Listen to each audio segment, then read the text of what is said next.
Salut et bienvenue à notre présentation sur améliorer la santé mentale des nouveaux arrivants grâce à l'éducation et aux services communautaires. Et aujourd'hui, notre thème principal, c'est le conflit domestique et violence familiale et leurs conséquences sur la santé mentale. Et je suis Yameugo Salaman, votre éducateur communautaire. Donc, dans cette présentation, disons, nous allons parler de tout ce qu'il y a en rapport avec les conflits et la violence familiale et bien sûr leurs conséquences et enfin des stratégies pour se protéger. Mais avant d'aller plus loin, il y a un élément qui est important, c'est notre clause de non-responsabilité et nous tenons à mentionner ici que les informations fournies sont juste à titre d'éducation et à titre informatif. Donc, nous ne sommes ni directement ou indirectement responsables de pertes ou de dommages subis en raison de la confiance que vous accordez à ce contenu. Donc, nous sommes juste en train de partager des informations suivant nos connaissances et nous espérons que cela vous servira. Alors, de quoi s'agit-il? Nous parlons ici en introduction de conflits domestiques et de violences familiales qui sont véritablement des problèmes critiques donc liés à la santé publique et qui ont un impact sur la santé mentale des personnes qui sont impliquées. Et selon Statistique Canada, on dira que près de 30% des adultes canadiens déclarent avoir subi une forme de violence avant l'âge de 15 ans. Et au-delà donc de ce chiffre qui est effrayant, il faut dire que les dommages sont assez importants sur différents niveaux, donc des dommages multiples et multiformes. Donc nous aurons l'occasion d'en parler. Comment maintenant comprendre? Nous voulons comprendre les, comprendre les conflits domestiques et la violence familiale. Il y a une différence déjà sémantique. Conflits domestiques, ce sont des conflits ou des désaccords qui peuvent être permanents au sein d'un foyer qui peuvent ne pas impliquer de violence physique. Par contre, quand on parle de violence physique, cela englobe des abus. Ces abus peuvent être physiques, émotionnels, psychologiques, sexuels, financiers et de tout ordre. Maintenant, comment comprendre les conflits domestiques et la violence? Ici, nous ne sommes pas en train de justifier quoi que ce soit, nous sommes en train de parler de différentes formes de violence. Nous avons dit qu'il y avait la violence physique, l'utilisation intentionnelle de la force qui peut engendrer des blessures, la violence émotionnelle, il y a aussi les abus sexuels, les abus au niveau financier, la négligence, manque donc à répondre aux besoins fondamentaux, en particulier des enfants et des personnes âgées. D'autres facteurs à risque, quels sont les facteurs, disons, à risque pour comprendre? Il y a les facteurs au niveau individuel qui peuvent être des antécédents, qui peuvent être des problèmes de santé mentale, qui peuvent être des problèmes liés donc à la toxicomanie, à l'usage donc de certaines substances.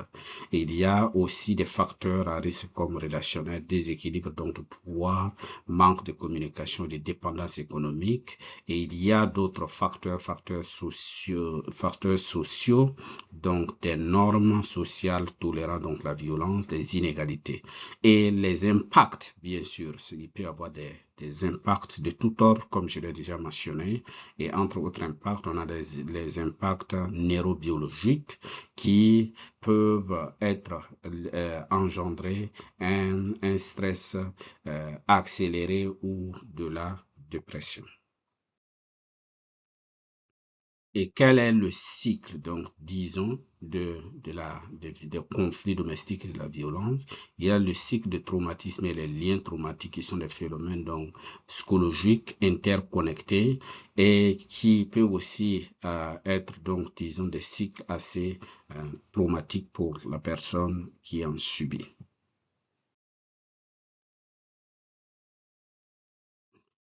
Maintenant, quel est le cycle, disons, ou j'allais dire plus ou moins Oui, c'est le cycle, c'est le mot qu'il faut utiliser. Quel est le cycle pour comprendre? Il y a phase, donc, le premier élément, c'est la phase de montée en tension, le stress, la colère et le conflit commencent à s'intensifier.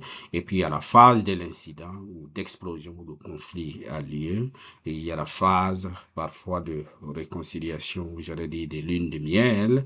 Et bien sûr, il y a la phase d'accalmie avant que le cycle, donc, ne se répète.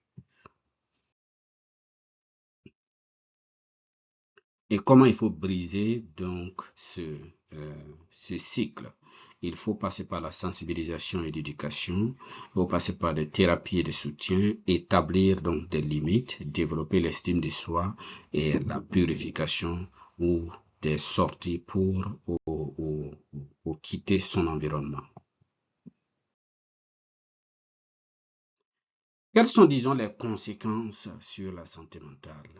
Il y a plusieurs conséquences et pour les victimes, troubles de stress post-traumatique et il y a aussi le lien que cela peut tisser, peut créer pour la personne qui devient assez dépendant ou peut-être assez méfiant, mais qui arrive difficilement, donc, disons, à guérir.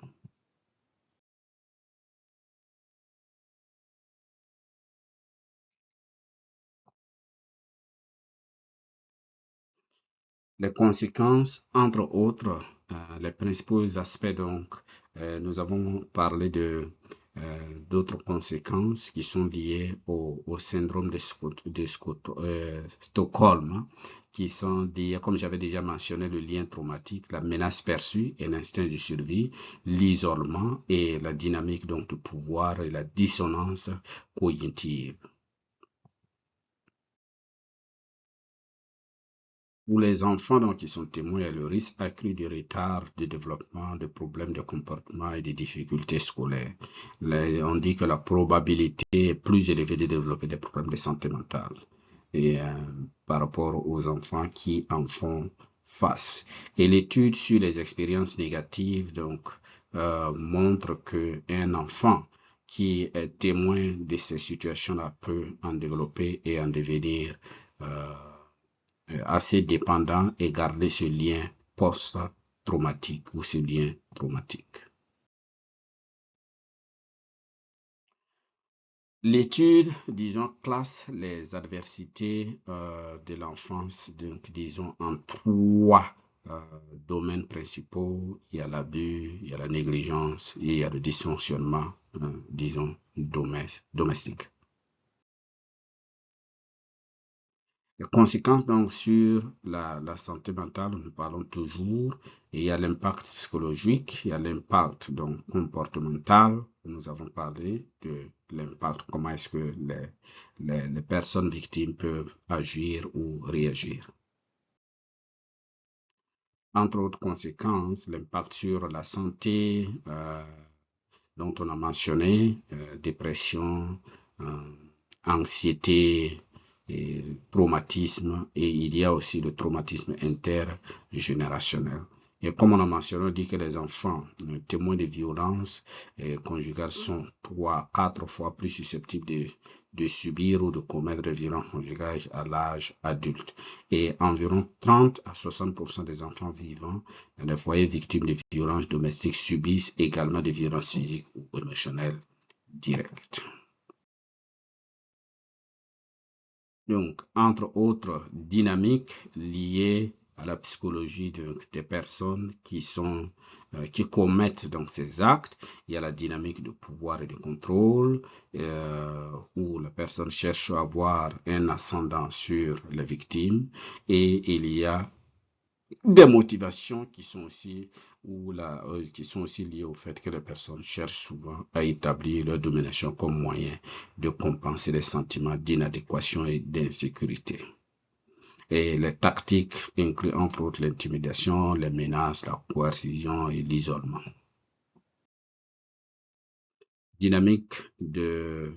Continuons dans la dynamique, disons, chez les personnes qui commettent ce type d'actes qu'on appelle chez les agresseurs.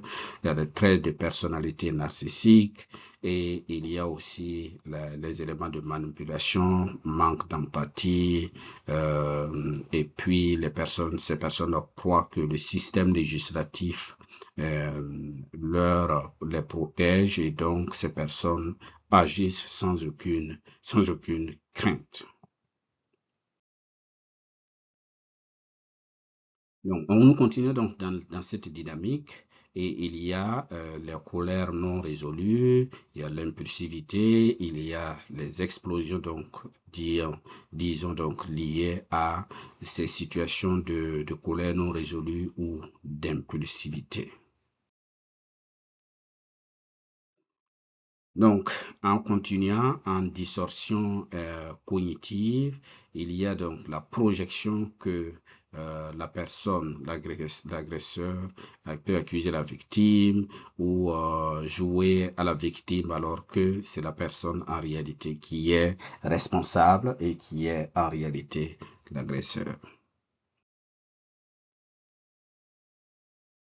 Entre autres, il y a la transmission intergénérationnelle de la violence, la modélisation du comportement, et puis il y a ce cycle qui continue en boucle où il y a la germination des éléments et il y a l'éclosion, l'explosion, et enfin il y a un semblant de réconciliation et le recommencement. Comment alors pouvons, face à cette situation, être un agent de changement? Euh, Comment pouvons aider les personnes qui se trouvent dans cette situation à s'en sortir? D'abord, il faut des soins tenant compte des traumatismes, la reconnaissance de l'impact du traumatisme, et il faut aussi, en plus de cette reconnaissance-là, mettre en place un environnement qui inclut la sécurité, la fiabilité, la transparence et le soutien des pairs, la collaboration et l'autonomisation. Et l'humilité, aussi la prise en compte des différents facteurs culturels pour aider donc ces personnes-là. Entre autres approches, il y a les approches thérapeutiques, et thérapie cognitivo-comportementale, TCC, qui est une approche structurée axée sur les objectifs efficaces pour traiter donc, les symptômes liés au problème donc post-traumatique, à la dépression, à l'anxiété et à d'autres facteurs ou à d'autres conséquences liées au fait qu'on a été victime de violence. Il y a les approches, donc, disons, thérapeutiques, thérapie comportementale dialectique, qui est TCD, qui est conçue à l'origine pour des personnes souffrant de troubles de la personnalité, qui peuvent aussi être des moyens qu'on peut utiliser pour aider, disons, les personnes qui ont été victimes de violences ou de conflits domestiques. Approche thérapeutique, entre autres thérapies, interaction parent-enfant, qu'on appelle PCIT, qui est particulièrement efficace pour traiter l'impact du traumatisme sur les relations parents-enfants.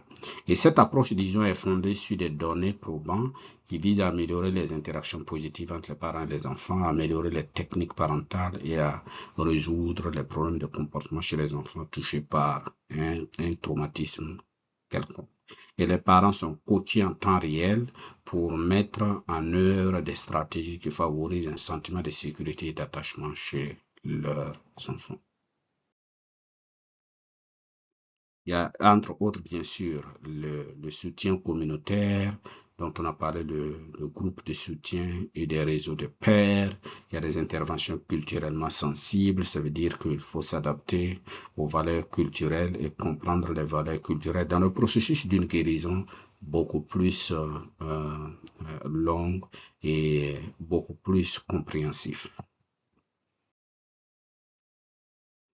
Entre autres approches d'intervention par rapport à ce thème de violences et de conflits familiaux.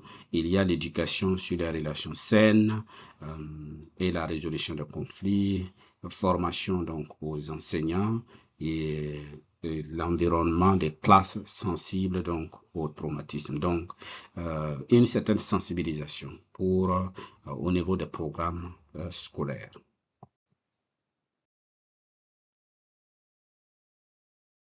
Et bien sûr que d'autres éléments qui sont vraiment fondamentaux, c'est les lignes d'assistance et de ressources au Canada, services d'urgence composé de 911 et les lignes d'assistance pour la jeunesse, jeunesse j'écoute, 1-800-668-6868. Et puis il y a des lignes d'assistance provinciales, par exemple en Alberta ou en Ontario. En Alberta, c'est le 310-18-18.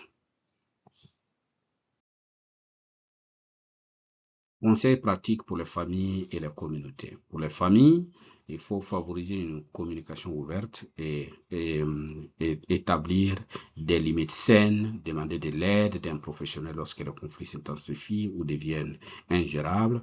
Pour les communautés, c'est mettre en place des programmes de surveillance de quartier pour créer des environnements beaucoup plus sûrs et soutenir des organismes à but non lucratif locaux par des dons et du travail bénévole. Et bien sûr, il faut qu'au niveau des décideurs politiques, il faut augmenter donc le financement des refuges et des services pour les personnes qui en sont victimes ou qui subissent les conséquences et mettre en place des dépistages universels contre la violence familiale dans les établissements de santé. Donc, cette présentation, s'agit de diagnostiquer un problème qui est récurrent, qui est un problème de santé publique, c'est la violence et les conflits familiaux ou déjà les domestiques, de quoi il s'agit, où nous avons fait une distinction entre ce qui est conflit familial et violence. Après, nous avons expliqué les facteurs et ensuite nous avons expliqué donc le cycle. En plus de cela, il y a des éléments au niveau en plus du cycle, différents comportements des agresseurs et les conséquences liées à cette situation de violence ou de conflit domestique, les conséquences au niveau individuel, au niveau familial, au niveau pour les enfants qui en sont témoins et au niveau communautaire et sociétal beaucoup plus large. Et enfin, nous avons parlé des différentes solutions qu'on peut apporter par rapport à cette situation. Et bien sûr, et entre autres éléments, c'est l'influence donc des décideurs politiques et nous avons pourvu des mécanismes pour que ces personnes victimes puissent trouver de l'aide pour se prendre en charge. En conclusion, on dira que les conflits conjugaux et la violence conjugale sont des problèmes omniprésents qui ont des conséquences importantes sur la santé mentale. Et grâce aux différents soutiens, à la sensibilisation, à l'éducation, à l'influence donc des décideurs politiques, à l'arsenal juridique et législatif, il y a de l'espoir, mais ce travail, c'est un travail continu qui nécessite que chaque personne ajoute sa pierre à contribution. Bien sûr que ce programme a été rendu possible par United Culture of Canada Association qui offre des services de consultation gratuits.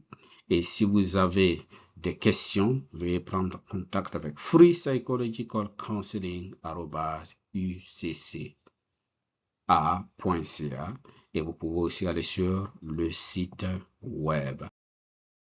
Sur ce, je suis Yameo Saraman, votre éducateur communautaire, et je vous remercie pour votre attention et à très bientôt. Au revoir.